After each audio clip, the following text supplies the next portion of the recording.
Hey there, horror fans. Welcome back to the channel. And tonight, we need to talk because the early reviews for the new Silent Hill movie are finally out. And they are funny brutal. I'm talking career-ending brutal. I'm talking one of the lowest-rated horror movies in years. Brutal. I'm talking numbers so bad that even longtime Silent Hill haters are doing double takes. So what happened? Was this the faithful comeback fans have been begging for?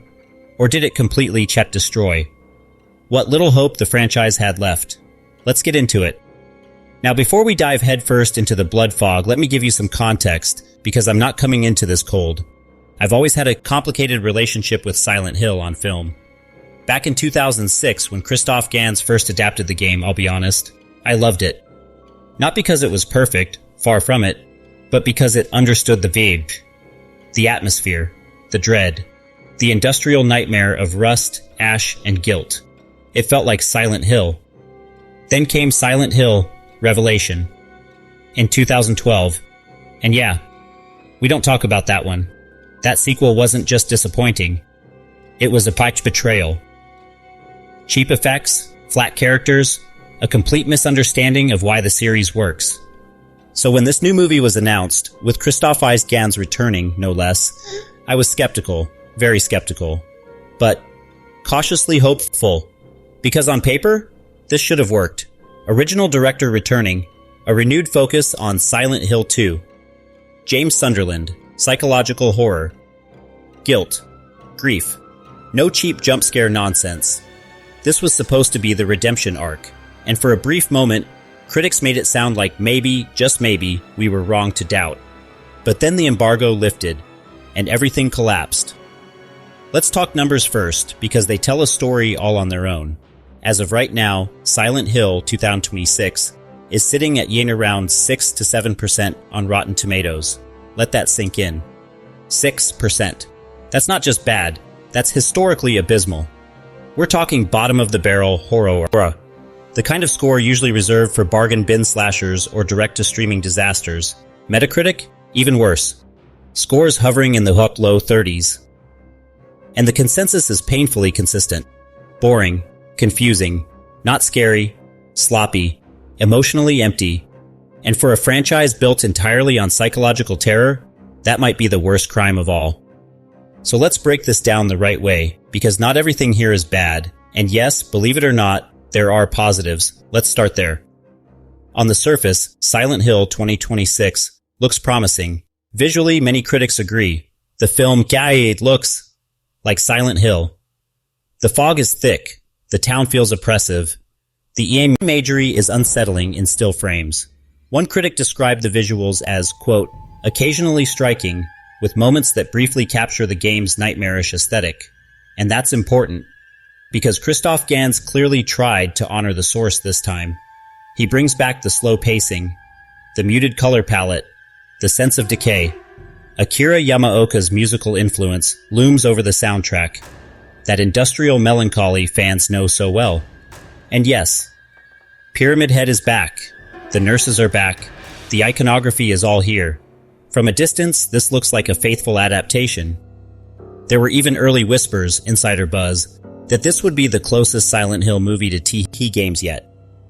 Some critics initially praised its restraint, saying it avoids turning the story into a loud Hollywood spectacle. And for about the first act, there's a sense of potential. James Sunderland arrives in Silent Hill after receiving that infamous letter from his dead wife. The town feels wrong, empty, haunted. On paper, this should be devastating, and that's what makes the downfall so painful. Because the moment the film tries to be more than a visual homage, it falls apart. Hard. Let's talk about the story, without spoilers. If you've played Silent Hill 2, you know this is one of the most emotionally complex horror narratives ever made. It's about guilt, self-deception, punishment, a man who doesn't even understand his own sin. The movie tries to follow that blueprint, but according to critics, it completely misunderstands why it works. One reviewer flat out said the film, quote, fails to accomplish anything the source material does better. Another described James as, quote, a hollow protagonist, difficult to empathize with, and emotionally distant in all the wrong ways. And that's devastating, because James Sunderland needs to be relatable, even when he's broken. Instead, critics say he comes off as flat, detached, sometimes unintentionally annoying. The film explains too much, and not enough at the same time. Themes are SPL'd out bluntly, yet somehow remain confusing. Plot points feel disconnected, and tension virtually non-existent. Coming to the downside, and trust me, horror fans, this is where it gets ugly. The biggest complaint across the board is this. The movie is boring. Not slow burn boring, not atmospheric boring, but nothing is happening boring. Multiple critics say large portions of the film feel aimless. Characters wandering, talking in circles, waiting for something scary that never arrives. One review described it as, quote, a meandering adaptation that mistakes slowness for depth. Another was even harsher, calling it a film that feels longer than its runtime with no payoff for its restraint. And when a Silent Hill movie isn't scary, that's unforgivable.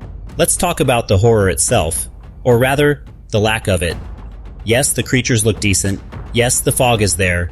Yes, there are moments that should be terrifying. But critics overwhelmingly agree, the film simply isn't frightening.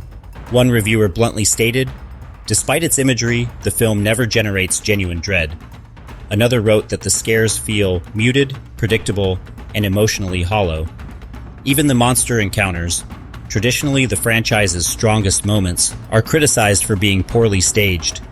The camera lingers too long, the tension dissipates, and when violence happens, it feels mechanical instead of shocking. As one critic put it, quote, mediocre effects and uninspired direction drain the monsters of their impact. And that hurts. Now let's talk about faithfulness, because this is where things get complicated. On one hand, fans wanted a faithful adaptation, something closer to the games than the 2006 film ever was. And technically, this movie tries, but here's the paradox.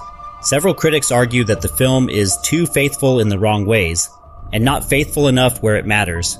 It recreates imagery, but not emotion.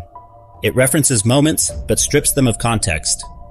One review summed it up perfectly, saying, it offers nothing new.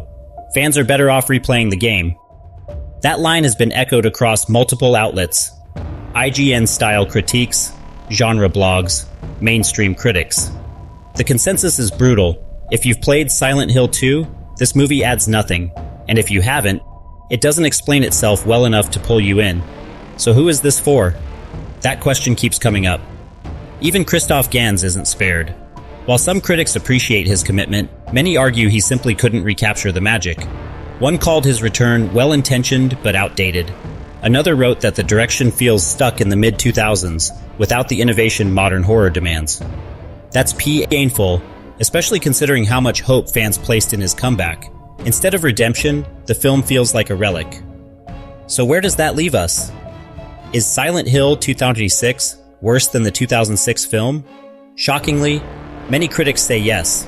Several reviews state outright that while it's technically better than Revelation, which isn't saying much, it lacks the atmosphere and impact of the original movie. One even called it, quote, a more faithful but far less engaging adaptation. Think about that, more accurate, yet less effective. That might be the ultimate failure. So here's my personal 2 cents. As a horror fan, as someone who loves Silent Hill, this hurts. I wanted this to succeed. I wanted this to be the comeback story. But based on these reviews, this feels like another missed opportunity. If you're a diehard fan of the games, you might still watch, out of curiosity alone. But go in knowing this, you are not getting a replacement for Silent Hill 2. You are not getting a reinvention. You are getting a flawed, hollow echo. And if you're not a fan, honestly, you might be better off skipping it entirely, or, better yet, play the game. Experience the story the way it was meant to be told. The cast does their best. The visuals occasionally shine. But none of that can save a film that forgets how to make you feel fear. Silent Hill LL hits theaters January 23rd, 2026. No spoilers here, and none needed. Now I want to hear from you. Are you still going to watch it? Do these reviews change your expectations? Or do you think critics got it wrong? Let me know in the comments. Vote in the poll. And as always, I'll see you in the next one. Bye.